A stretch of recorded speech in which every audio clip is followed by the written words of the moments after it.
You've probably got at least one of these stones, if not many of these stones, floating around your home. Today, we're going to be exploring here on Crystal Confab Jaspers, in particular, of the red variety. But I am joined by three of the most fabulous crystal experts from around the world: Ashley, Kyle, and Nicholas. Welcome to Crystal Confab, everyone. Today, we're looking at red jasper. And Nicholas, red, you seem to become, I don't know if this was intended or not, but you for me, you're feeling like our crystal historian. You're really, really great at telling us where the crystals have kind of journeyed through things. And Jasper, it seems like any rock that you don't know what it is, you just call it a Jasper. Has that been like a bit of a historical thing, or why are we calling everything a Jasper? You know, it's kind of interesting. We've almost come full circle in this. So I think before we can build that context, we got to like talk about what Jasper really is. And the short answer is it doesn't mean anything, except that it does, but different things to different people. So to make that make sense, we have to consider that there's a geological definition of Jasper, a gemological definition of Jasper, and then also a historical and linguistic one. And very seldom do they agree.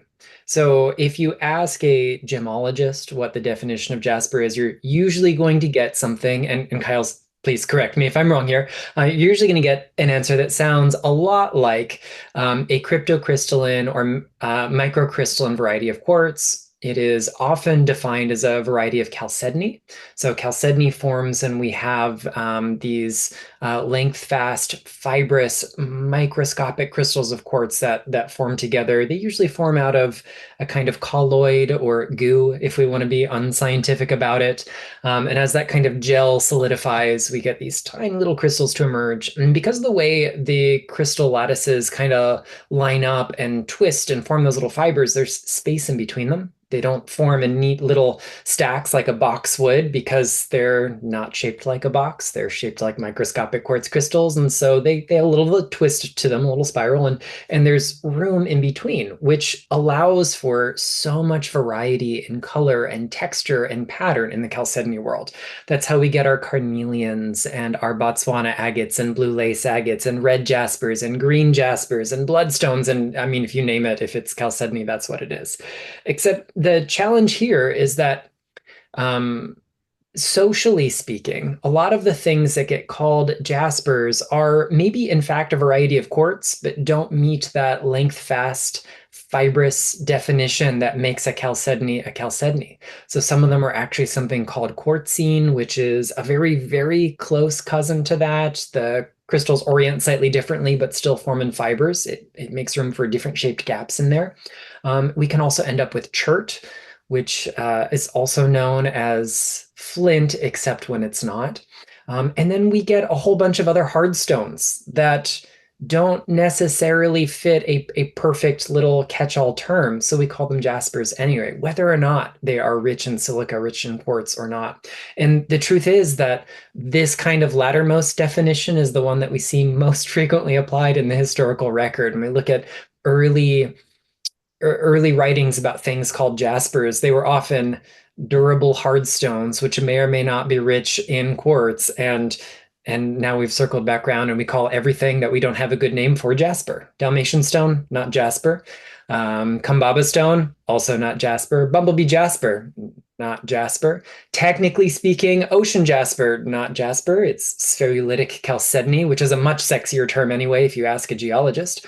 But historically, this word jasper comes to us in English from a really, really long, kind of circuitous route. We can't really track its origins, but we can see that there are a lot of related terms in some like Afro-Asiatic linguistic groups. They eventually give rise to iaspis in Greek, which referred to spotted stone. And in some of the early lapidary texts, the finest and most coveted of these spotted stones were green in color. And so they were often either equated to or considered a special variety of another famous green stone in the Greek lapidary canon, which was smaragdus. We know that that came to mean emerald eventually, but often didn't back then. There are some analogs. If we look at like the Akkadian language, we say ashpu. If we look to Hebrew, we see yashpu, which more or less translates to like polished stone or gleaming stone. We assume it meant jasper, but we can't, it's not a very good assumption. And so ultimately, when we look at a lot of this early lore, we have to recognize that what people called jasper was often very local, very individualized. And so we end up with so many kind of attributes of Jasper today that have been filtered through so many layers through our own kind of current modern era of experiences with new materials we're discovering, but also we've inherited this kind of like historical record of things that Jaspers do, which is almost everything, because they weren't all the same stone. And we've certainly had this interesting kind of cultural shift from the archetype of the finest jaspers once being red to nowadays are green rather. And our modern one, the first thing we think of for most of us when we think of jasper is red jasper. And that is in fact what we're talking about today. And I suspect it may have something to do with jasper being a catch-all term, particularly by the medieval period, early modern period for chalcedonies, any fine gem quality chalcedony, with the exception of carnelian. But because carnelian has this really strong Martian influence and is typically reddish to orange in color, since they began to take on a lot of similar attributes, spiritually and therapeutically, we kind of allowed red jasper to, take over that role of the umbrella of our jasper family and share a lot of those same properties. So I know that I've got a red jasper. It was one of my very first tumbled stones in my collection. So I've had it about 30 years. It's just a small one. And, a couple of others that come into my life since then. Would my little red jasper tumbled stone that I bought at a crystal shop 30 years ago be similar to what we might find if we walk into any general crystal shop these days? It's kind of got that earthy red kind of color, Nicholas? Probably. So a Yeah. lot of our red jaspers are that we find on the market that we label red jaspers pretty universally are silica-rich rocks that are part of what we call BIFs or banded iron formations. That is a whole deep dive we can do onto the geology and the archaeozoology involved in that, because they are the products of really unique cycles in geological time and how that affected life on Earth. But essentially, we have oxygen-rich cycles and oxygen-deficient cycles, and that kind of shapes what got deposited. In the ones that had less iron, but still a fair amount of it, we get those silica-rich bands that are the red jaspers. They are at least the kind of social designation of jasper or chalcedony in that sense, but they're probably not necessarily as fibrous, and they might not form out of a colloid the way that a true chalcedony would. They may in fact just be silica-rich sedimentary rocks, and that's kind of the challenge. Jasper means a lot of things to a lot of people. Okay, I have to like throw something out there that this was just sort of like a passing thought that came to me when you were talking about this evolution of Jasper going from, something we typically thought of as being green to now almost everybody thinks of as red. It made me think of, especially like in the English language, there wasn't like a firm word for orange for a really long time. So we have carnelian, right, being like distinct from something like Jasper, which maybe was green, red, whatever, but this distinct, more like orange red variety that was a little bit more translucent, a little bit more whatever, had its own kind of name because we didn't even have that word to represent that specific color ray yet. I'm curious if like you think there's something that we already sort of knew that these energies were quite different or that there was something really different about these two stones because largely we see historically things of a kind of similar color often get lumped together. There was really no way of knowing what was what unless it had real distinct qualities to it, right? So do you think that you know, people throughout history were kind of aware of the fact that there was something quite different between carnelian and red jasper, that they were sort of already starting to distinguish this? Or what does your gut say about that? I do have a theory on this, and it is carnelian. Generally, the term applies to a smaller group of materials. Whether or not they have bands, they're all chalcedony, and so they all share very important physical properties, carnelian is like one of the most important gem materials of the far ancient world, and was very prized for making cylinder seals because of the properties of chalcedony. Wax didn't adhere to it, clay didn't adhere to it, and that took on certain spiritual and social connotations as well because it was rare and precious. Only the really wealthy could afford them, or people who were proximal to the really wealthy. Whereas jasper didn't always mean the same kind of thing. So these are rocks that didn't always share the same physical properties. If we look at some of like the early writings, we see references to like a purple jasper from Phrygia. We see like greenstones being confused for the Scythian emerald, which almost certainly was not any kind of emerald. We see some that are referred to as blue and gray and green and spotted. And the challenge also, kind of coming back to this idea of like the language of color, is the colors known to the ancient, the color names known to the ancient world don't always coincide with what we know them as today. I mean, if you read the Iliad or the Odyssey, Homer keeps referring to the ocean as being the color of wine, and they knew wine to be a deep, dark red, purple color because they didn't have a separate shade for that kind of blue-green of the sea. So definitely, I think we have to assume that there are other physical and therefore metaphysical traits that were being attributed to the umbrella of Jasper and the much tinier umbrella, although still an umbrella, that was carnelian in the ancient world. And I think in modern gemology, this is where the differentiation is important, because the simplest way, and I'll add to what Nicholas was saying earlier, is the microcrystalline thing. It's basically opacity versus translucency. It's really that simple. And so in carnelian terms, they would have picked it up and seen the light shining through it, and they would have picked up the red stones and no light shone through it. Like that in itself would have gone, oh, this is more magical because I can see the light shining through it. Yes, except that in a lot of these ancient writings that describe Jaspis or Jasper, they are described as translucent. And it is probable that the finest green jaspers of the ancient world were actually nephrite jade. Interesting. So we've been kind of talking a little bit about like Jasper and carnelian. I feel that they have no, I'm not going to say very different energies, but different energies. And I can see you all nodding as I say that. It's quite interesting. Before we jump on and have our confab each week, we kind of have a little bit of a plan of what we might discuss. And I know, Kyle, you were talking about the energies of air and earth and how these mix together. I'm really interested because I might disagree with you, but I'm really interested to know a little bit about how you kind of regard the energy of red jasper and how you describe it in that elemental aspect.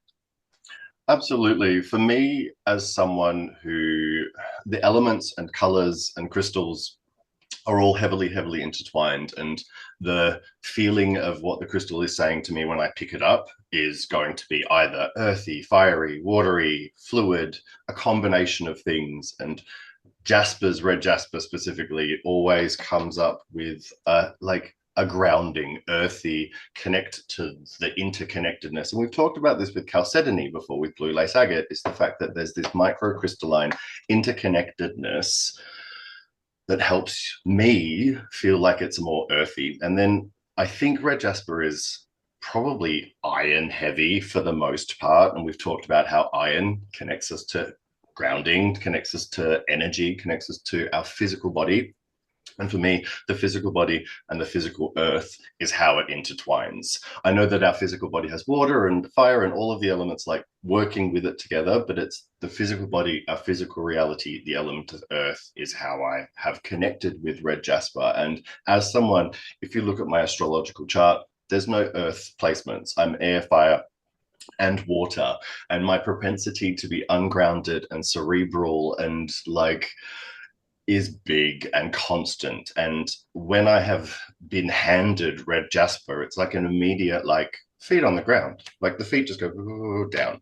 And I feel like I can be more practical. I can exist in a more practical way, or I can put more practical things into my day, into my life, that then balance the air element, my mind and my thought process and my mental process. I find it it's points out, why don't you journal today? Why don't you garden today? Why don't you do some yoga and some stretching? It's like, what physical thing can you do when your mind is thinking too much? And it's generally always red jasper that has taught me this. And it's been like, as Adam said, we start with like the little tumbled stones, and I'm a twin pair thing. Twos is always what I do. And then I upgraded to a couple more bigger pieces that have a bit more interest to them, if you will, as I was learning to be more grounded, as I was learning to like ground more information as well. I found myself always getting too excited. I'm one of those people that can be very enthusiastic, and I can sort of allow myself to get very excited about things. And I know as you get older, you need to pace yourself. And specifically the physical body thing, I have chronic pain issues. I have bulging discs through my spine. So I literally have to be more conscious of my physical vessel. I actually have to take things slower, or my body will shout at me. And I've talked about this before. And if I don't, this is why I've upgraded to bigger pieces, larger pieces, good palm-sized pieces that I can have and I can hold, and I can walk around my backyard. I can sit on my bed or on my couch, however it is that my body is feeling at the time. It's like, what do I need? How can I slow down? And then my head slows down as well. This is the thing. My physical pain issues have a huge bearing on my anxiety and my mental health. The more pain I'm in, the more pain I'm in my mind. The more it goes, the more frustrated I can be with myself. And so it's really important for me to keep that balance in check, and to always be reminding myself that I can't compare myself to the teenage me. I can't expect too much of myself. Like, I literally was like, okay, I'm going to go for a walk. And I walked to the shops and I did a little bit of shopping, and I walked home, and I was in pain for 3 days afterwards in my hip because of my lower back, specifically in the bulging discs that I have. And so I have to go, you know what? I'm just going to order it and get it delivered. I have to actually be practical and go, it's not about what you think you can do. It's about what you actually can and need to do. And that for me has been a huge, huge thing of the earth, and then the air, my head and my mind, and how I'm able to regulate that. I want to thank you for sharing this, because like you just gave me an aha that reconciles a bit of geological history with this kind of elemental balance. I hinted at these like deep cycles of time, and they involve respiration, they involve air. We get red jasper because of these microorganisms that, thanks to the wobble of the Earth's axis, its tilt, we had cycles of more energy reaching Earth's atmosphere and less, which we call these Milankovitch cycles. They're the reason why we have flint strata in chalk. It's the reasons why we get these really iron saturated beautiful strata in magnificent canyon walls, but it's also how we get red jasper. And it's because of this relationship of the earth itself breathing. And I love that you've just intuitively got to these same two kind of elemental correspondences. That's really wonderful.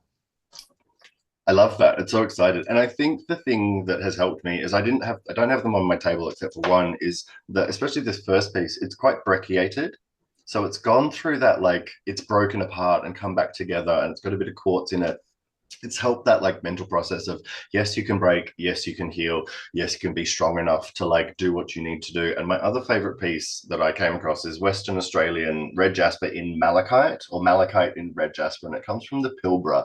And this one was quite key in me connecting to and understanding the physical connection, because malachite has such a physical energy and physical connection. And it was like, you need to learn to redistribute and use your physical energy in different ways. You need to learn how to not push and think so hard when you can't, because the balance is shifting dramatically. And if you don't get with the program, you'll actually put yourself backwards. It was a huge, huge lesson in how my mental state and my physical body are connected. And it makes so much sense, that whole ancient thing of the microorganisms. And I didn't realize those patterns of the earth. That's really, really fascinating. I love learning these things from you, Nicholas.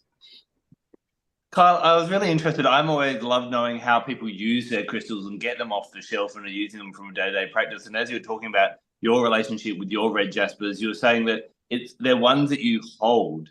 Now we know, I guess we're kind of summarizing that one of the great things about red jasper is it's very grounding. Do you find it's a better stone to stop actually physically stop and hold for a while as opposed to wearing it all the time, or do you think both would be worthwhile uses?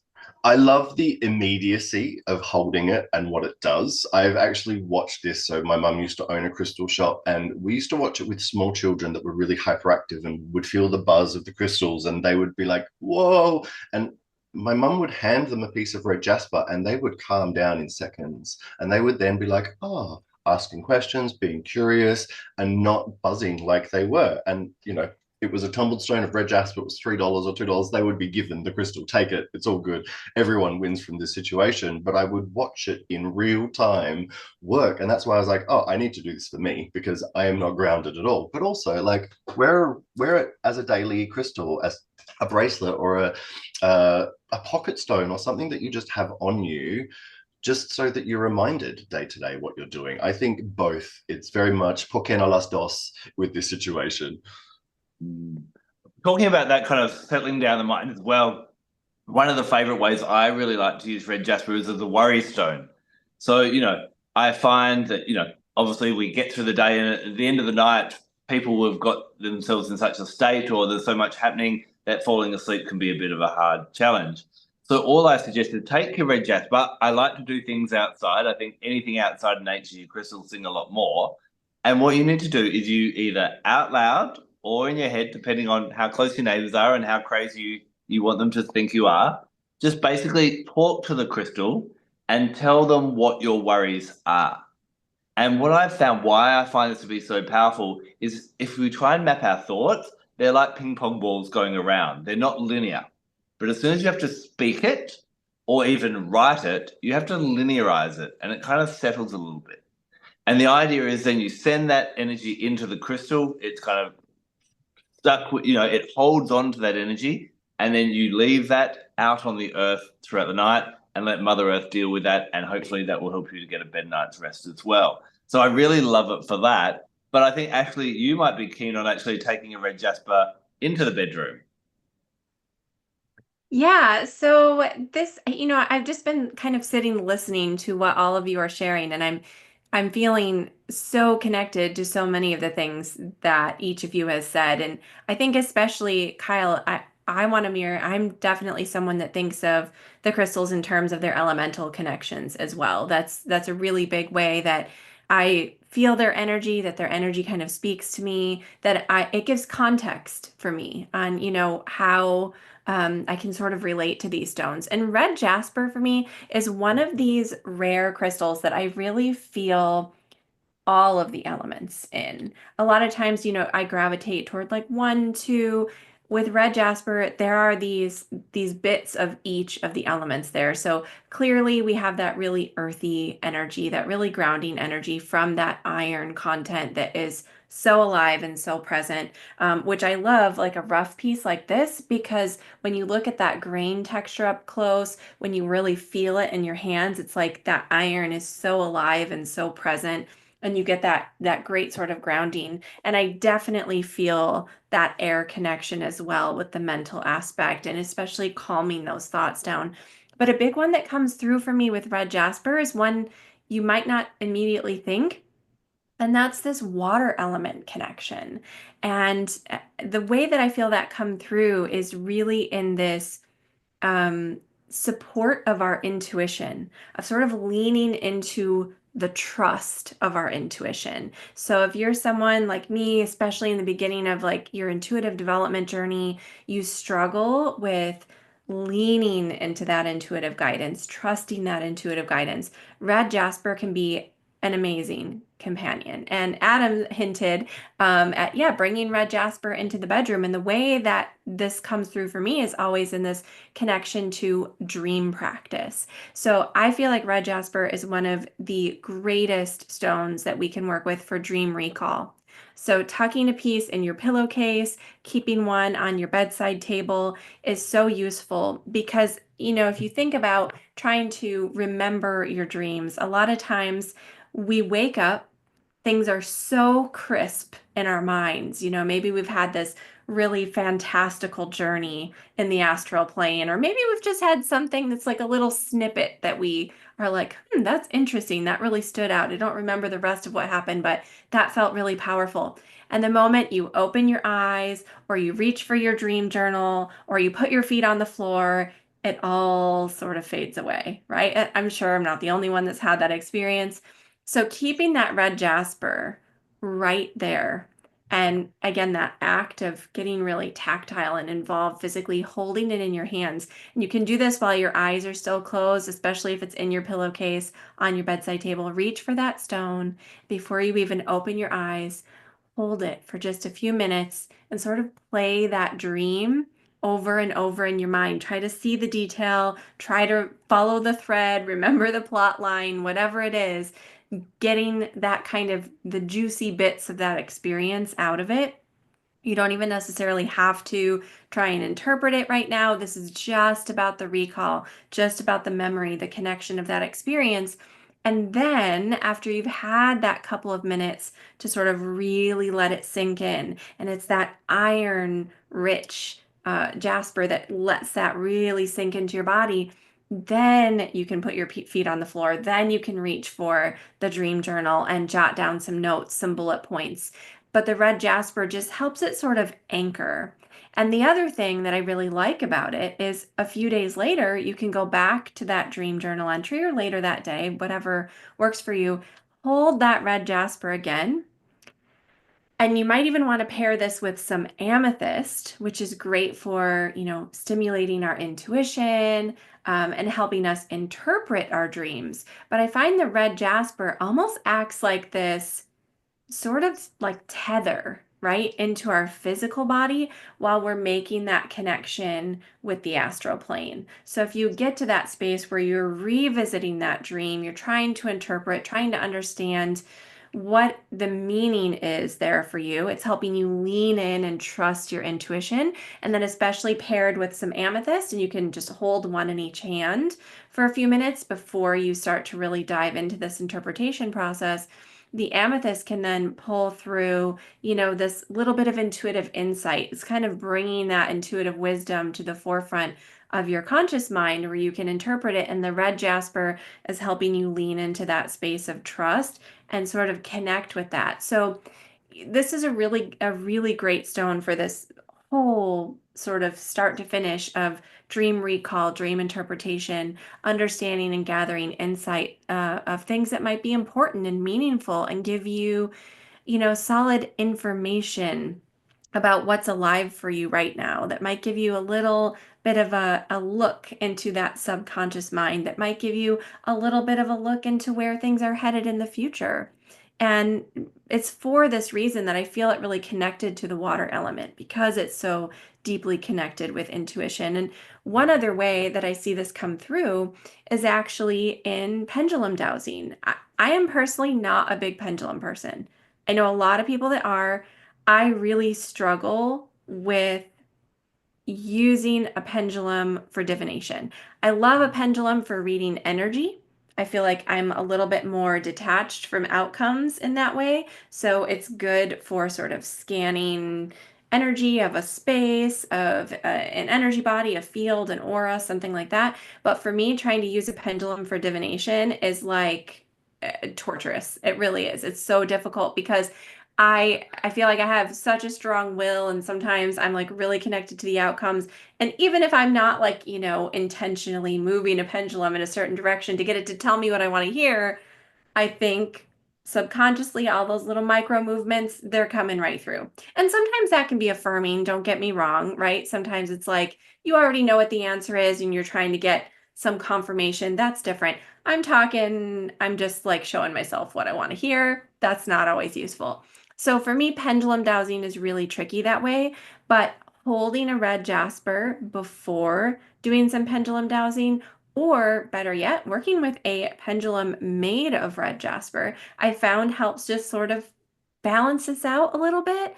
I think it helps give you some healthy space from those outcomes by keeping you grounded and present rather than getting too wrapped up in that mental aspect and worried about what the answer is going to be. And also, I think there's something about that grounding that just, if you're like me and you have a difficult relationship with your pendulum, that just creates that little bit of space between you and the tool that you're working with so that you aren't influencing the outcome of that work. I want to go off on a little tangent for a second about how you mentioned there that you like red jasper pendulums. It's a question that I occasionally get is, does it matter what crystal the pendulum's made out of, and what are the best crystals for pendulums? For me, I've got a few, and I find I just pick up the one that I'm drawn to. I think I've got one that's clear quartz. I've got one that's aqua aura quartz. I've got one that's violane. And those tend to be the main ones that I will work with. But I'd love to know first, Ashley, and then the boys as well. Do you find that you've got to think about what kind of crystal you need when you're choosing a pendulum? I think it's useful. I think that different stones can work with you in different ways. There could be different reasons that you might gravitate toward one versus another. For me personally, my kind of go-to, and again, I rarely work with a pendulum. It's just not my favorite sort of method, but when I do, I love a clear quartz with copper. There's something about that copper that's such a great conduit for energy, and that clear quartz, it's such an excellent amplifier that I think really helps sort of bring those movements and that pendulum sort of to life so that I can get that clear sort of movement that I'm looking to interpret. I've had a few others in the past that I've worked with for different reasons. And ultimately, I just found myself again and again going toward the clear quartz and copper. So that's generally sort of the wheelhouse I stay in now. What about you, Nicholas? Do you have a pendulum preference when it comes to crystals? I will use whatever's handy. I learned how to dowse when I was like really young. And I got into the habit of using any weight attached to any dangly bit, whether it was a chain, a piece of thread, a embroidery floss. And these days, now that I have a budget to spend, of course, I have things I prefer. I have a really inexpensive clear quartz pendulum that has a little chiastolite on top that I just adore. I don't know why I didn't need a 12th pendulum when I saw it, but it wasn't very much money, and it's become my default. But for like, especially if I'm dowsing earth energies, I love a copper pendulum. I am really fond of Priscilla Bluestone for dowsing earth energies as well, but I'm kind of a sucker for Priscilla Bluestone in any shape or size. So yeah, I will take the utilitarian answer of whatever's on hand I'll use.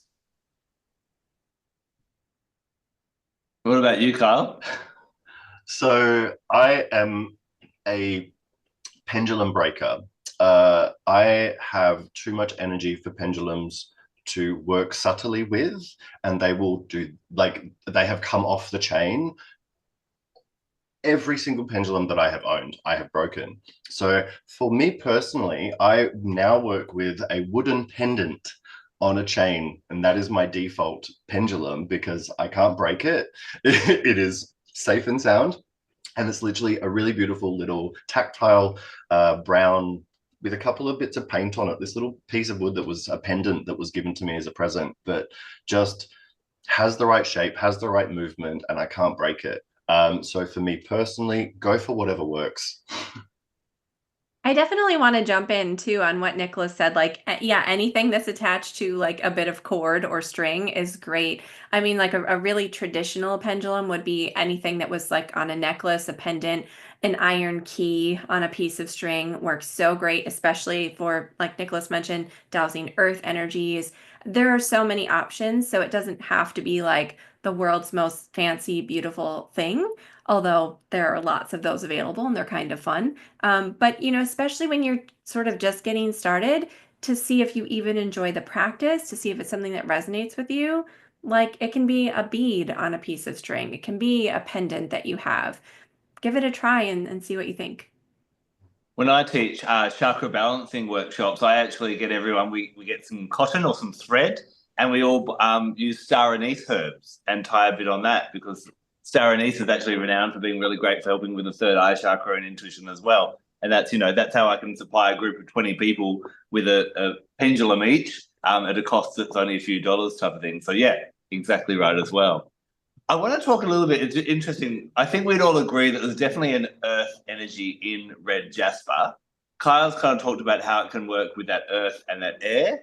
Ashley's talked about how it works and you can bring in some of that water energy. Now I'm going to talk a little bit about how I actually find, although it's primarily earth, it kind of works really well on that earth fire axis. When we look at these two from an astrological point of view, the earth signs, they're slow, they're steady, they're practical, they're very deliberate, whereas the fire is quite erratic, quite spontaneous, quite impulsive, quite fast. It's very much that famous fable of the hare and the tortoise.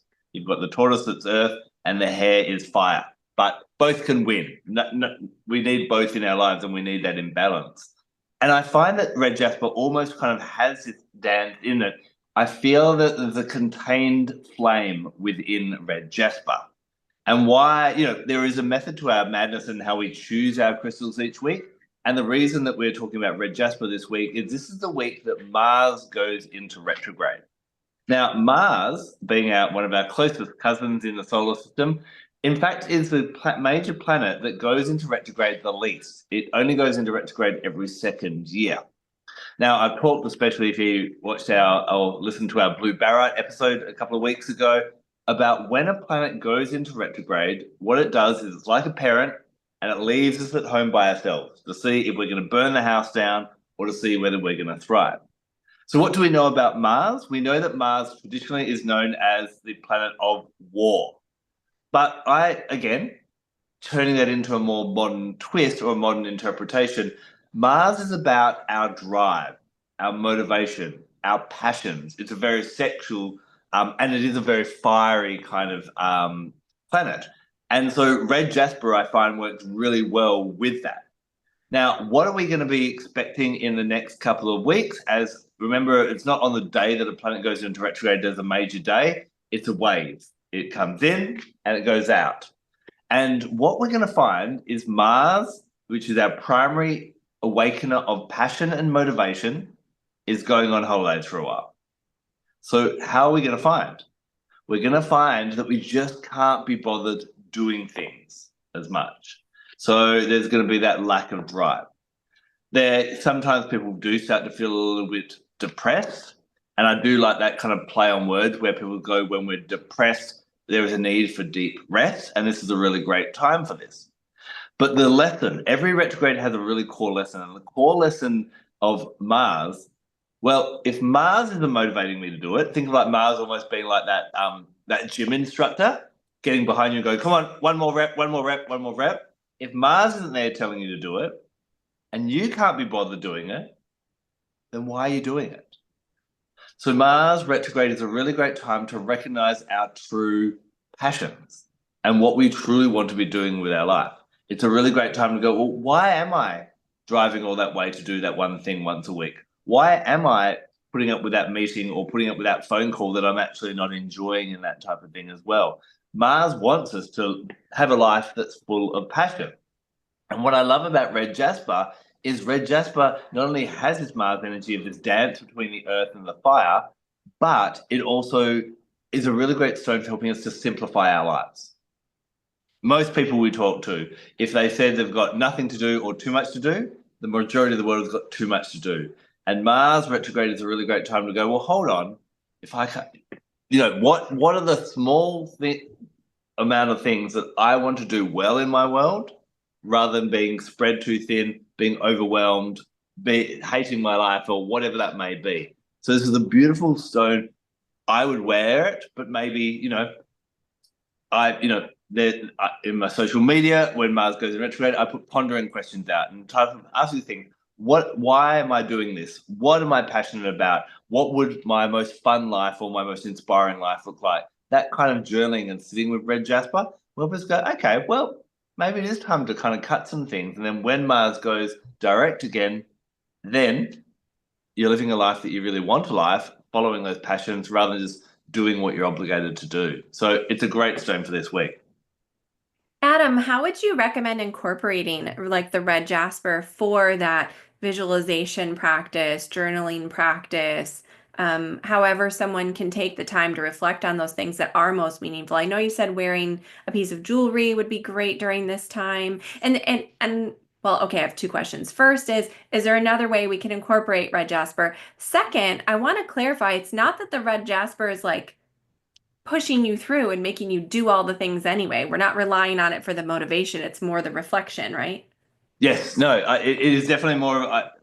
Like I said before, it's more that earthing energy, so it does ground us in that. But we still, when Mars is not around, we are very unmotivated. So it's kind of like I'd kind of say the amount of fire in a red jasper, if I had a visual, is like that flickering flame. It just keeps us tethering along, so that we actually do get out of bed in the morning. In that way, I I think there's two ways. I think we still have to go about our day, whether it's a full moon or a retrograde or that type of thing. So I'm very deliberate in my crystal choices. And so around this week, when Mars is going into retrograde, and again when it goes out of retrograde, this is a really great time to just have its energy permanently within your aura type of thing. So wearing it is a really great thing to do. But then I think the things that come up, and people may, now that I've mentioned this, as people are watching or as they're listening, they may kind of go, yeah, actually, recently I just can't be bothered doing things. Or there is something that I've been like really having to push myself to do. And, exercise may be a classic one. You can't be bothered exercising. Am I saying no, you shouldn't exercise when we know that's really good for you? No, I'm encouraging you to maybe sit with the red jasper and go, well, what other type of exercise would I actually get benefit from and find more enjoyable? Maybe, you don't like going to the gym and sitting there by yourself for an hour. Maybe a team sport might be something as well. So wearing it during the day will support you, but I think there is time for that contemplation, because red jasper does encourage us, like Kyle said, to slow down and think. So I think we need overall support and concentrated focus with it at times as well. Amazing. This is a stone that I think is so um underappreciated because it's such a common one. And I think it takes sometimes a really special piece to catch our eye. And I just wanted to share a piece that I personally really love. It's this little carved leaf. And we're just like on the very most tail end of autumn here in the Northern Hemisphere. And this little red jasper leaf has been on my altar for a few weeks, just kind of soaking up all of that seasonal energy as we sort of shift and pivot. And I know, we'll be like, at least here where I live, like by the time this episode comes out, well into the deep cold of winter, and you'll probably be in the very fiery summer down in the southern hemisphere. I wonder if anyone else has noticed this, I don't know, kind of like deep connection with cycles with this stone. Like this is one that I always find really supportive through the ebbs and flows of life, and looking at, how that sort of plays out in our own day to day. It's making me think a lot of what you're talking about here, Adam, with this Mars retrograde, where we have these periods of productivity and rest, and we need both. That both are really important. But I feel that on this grand scale too, of annual cycles and smaller through the lunar cycle, like we can feel those times, those ebbs and flows of productivity and rest, of summer and winter, of the full moon, the new moon, like all of that I think is really well encapsulated by red jasper. I wonder if anyone else has felt anything like that from this crystal. Yeah, this talk of cycles, which is coming up cyclically in our conversation tonight. I turn to red jasper when I feel like my like synthetic time cycles need me to be on, when my deeper spiritual cycles want me to pull back and rest. So I use this to kind of reconcile the difference. What I do is I wear beads around the clock. So I treated myself to some very nice red jasper beads, very spendy ones quite a long time ago. And I had a mentor who described it as like crystalline caffeine. Like it's so nourishing, so vitalizing, so energizing when we need it to be.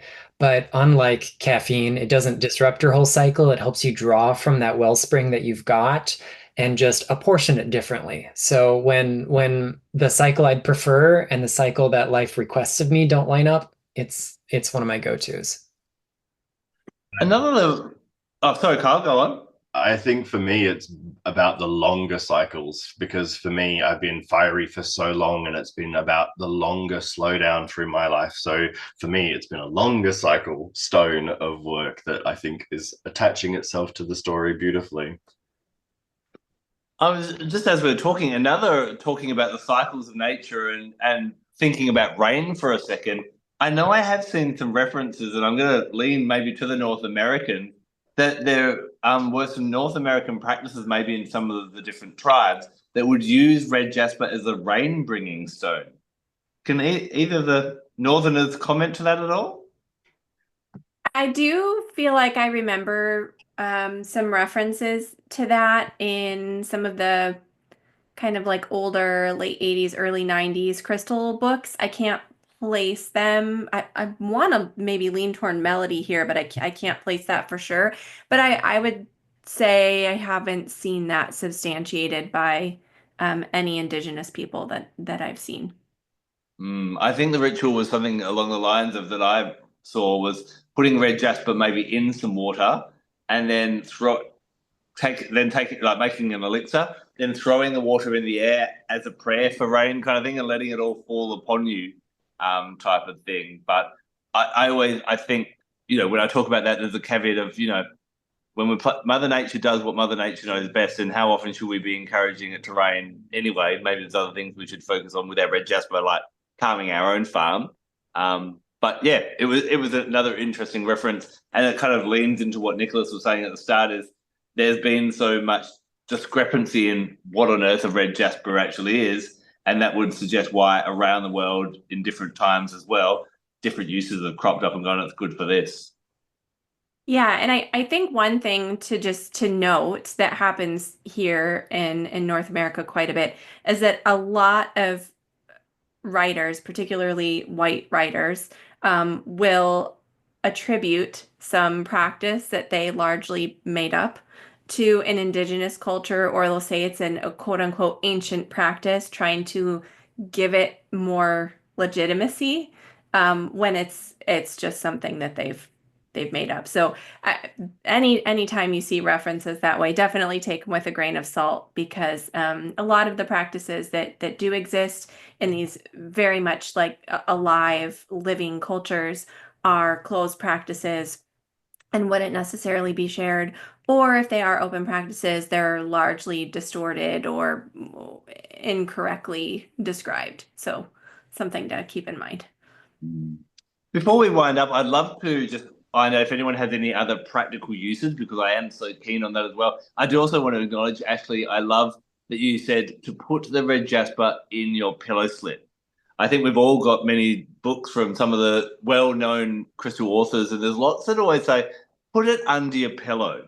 And I think that is the worst advice ever because I don't know how you all sleep, but if I put a crystal under my pillow, within 5 minutes, my arm would have done this, and I would have woken up in the morning trying to find my precious crystal that disappeared somewhere in my bed. So, a tumbled stone in a pillow slip, much more advisable than under the pillow. So, I just wanted to sing that out as well. But does anyone have any other practical uses of how they like to use their red jasper? For me, it's about incorporating it into something practical that can help to regulate your physical energy. Like that regulation of physical energy, as I spoke about earlier, helps me with the mental side of things and regulating my mind. So if for me, it's incorporating it into something like doing yoga, walking on the beach, walking in nature, cooking, gardening, really simple, practical practices, even journaling, like something that I can have it in my pocket, have it hold, have it on my wrist whilst I'm doing something practical. So I'm not overextending myself. I'm not forcing anything. I'm in the moment of what I'm doing and I'm not trying too hard. And that helps to regulate. And that's been a really beautiful, simple way to work with it. And if you have hyperactive children, give one to them so that they can settle down at the home space and you'll feel things a lot more balanced in that way, I think. I love that. One thing that I've also always felt from this stone is this um, energy that really helps with setting boundaries. I find it's kind of a stone of courage and bravery. And for someone like me, I'm introverted, I'm really confrontation averse, I have a difficult time with that. So when I do need to set boundaries, it's challenging, and it's something, I'm getting better every year that goes on, a little bit more experience under my belt with it, but I still struggle. And just for that support, when I know that I have a difficult conversation coming up or something that will be challenging that involves those boundaries, Red Jasper is an amazing support. And I think the reason it works so well for that is because it is a really protective stone. It has this iron that is very shielding, that is, very grounding. It kind of like roots you into your center. And so I love it for that. Which reminds me, speaking of protection, Nicholas has a new book coming out very soon. And I think you just got your author's copies, didn't you? I did. Thank you so much for reminding me. Yeah. So coming out here in the States in early January and a little bit later in other parts of the world, my brand new book is called Crystals for Psychic Self-Defense. It has 145 different gemstones for banishing, binding, and magical protection. Of course, it's got a handful of jaspers in there. You're going to see red jasper and one of those not real jaspers, which we love anyway, bumblebee jasper, and one named after our late friend and colleague collectively in the crystal world, Judy Hall. So Judy's Jasper is also in there as my little homage to her because she was quite an adept in the subject of psychic self-defense. So I just got my author copies and I'm just over the moon to see it finally. So thank you. One thing I want to mention as another author as well is that where we buy our books from can sometimes vary and support an author in different ways. Sometimes an author will get paid as little as 3 or 4 cents per copy, whereas they'll actually, in other cases, get a majority of the profit or the majority of that sale. So when people want to get hold of your book, Nicholas, where is the best place that you would love them to buy it from?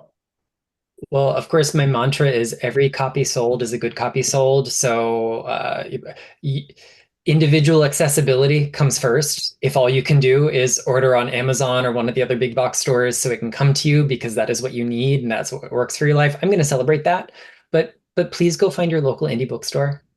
Especially before it comes out, if you're like, hey, this guy writes books on rocks and you sell rocks and I'd love to order this book from you. Can you pre-order it for me? They might go, yeah, and maybe we should get one for the store too. So it can kind of like double your impact. Plus we want to support our local independent bookstores and metaphysical shops and rock and mineral stores. So I always think that's like the best thing you can do. I love that. I love that. So stay tuned. We are going to do a little bit of impromptu, shameless self-promotion each week and let you know different things because between the 4 of us, we write books, we have shops, we do online events, we do readings, we sell other products and a whole range of different things. So remember that underneath, whether you're watching on YouTube or listening on a podcast, we have our 4 link trees, which are our 4 menus of all the different things we do. You may be familiar with 1, 2, 3, or 4 of us, but probably have a look at the ones that you don't know so much as well. One little thing I'll shamelessly self-promote is when we're talking about dream work.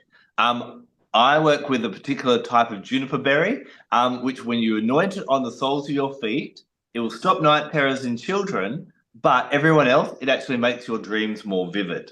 So maybe a bit of juniper berry with a bit of red jasper. And if you're interested in getting that at a cheaper price, then drop me a line and I can help you out with that as well. That is our red jasper for this week. We could talk about it more and more and more, but the essence of this crystal is about simplicity. So we're going to leave it there. Enjoy Mars retrograde, get your red jasper out, and we'll be back again next week for another confab about another crystal. Until then, take care.